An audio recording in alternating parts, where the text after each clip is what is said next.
വനിതാ സംവരണ ബില്ലിന്റെ പേരിൽ RSSനെയും BJPയെയും കുറ്റപ്പെടുത്താൻ ഇറങ്ങി തിരിച്ച CPI നേതാവ് ബിനോയ് വിശ്വത്തിന് അമ്പേപ്പാളി.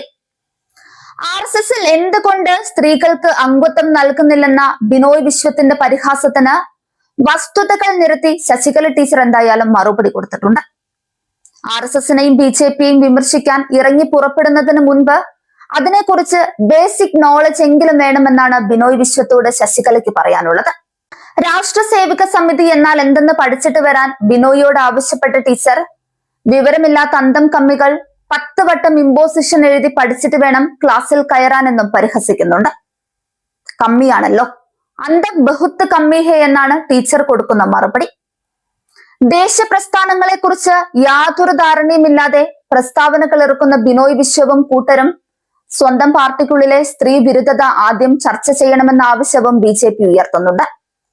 വനിതാ സംവരണം നിയമനിർമ്മാണ സഭകളിലേക്കാണ് എന്ന ലളിതമായ വസ്തുത പോലും സഖാവിനറിയില്ല.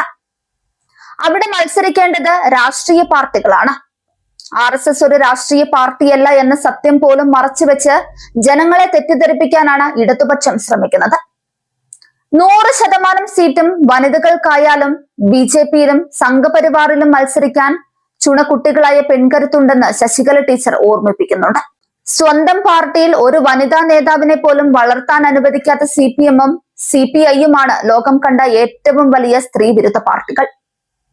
വനിതാ സംവരണ ബില്ലിലൂടെ ചരിത്രം കുറിച്ച BJPയെയും നരേന്ദ്രമോദിയെയും വേട്ടയാടാൻ ഇറങ്ങുന്നതിന് മുൻപ് സഖാക്കൾ കണ്ണാടി നോക്കുന്നത് നന്നായിരിക്കും. അല്പം തന്റെടത്തോടെ സത്യം വിളിച്ചു പറയുന്ന ശശികല ടീച്ചറുടെ വാക്കുകൾ ബിനോയ് വിശ്വത്തിന്റെ മുഖത്തേറ്റ പ്രഹരമായാണ് BJP കാണുന്നത്. പച്ചക്കള്ളം പ്രചരിപ്പിച്ച് വോട്ട് നേടാമെന്ന ഇടതുപക്ഷ അജണ്ട ഇനി കേരളത്തിൽ നടപ്പാകില്ല. വിവരമില്ലാത്ത ചോദ്യങ്ങളുമായി വരുന്ന സഖാക്കൾക്ക് ഇനിയും BJP ചുട്ട മറുപടി നൽകുമെന്ന് ഉറപ്പാണ്.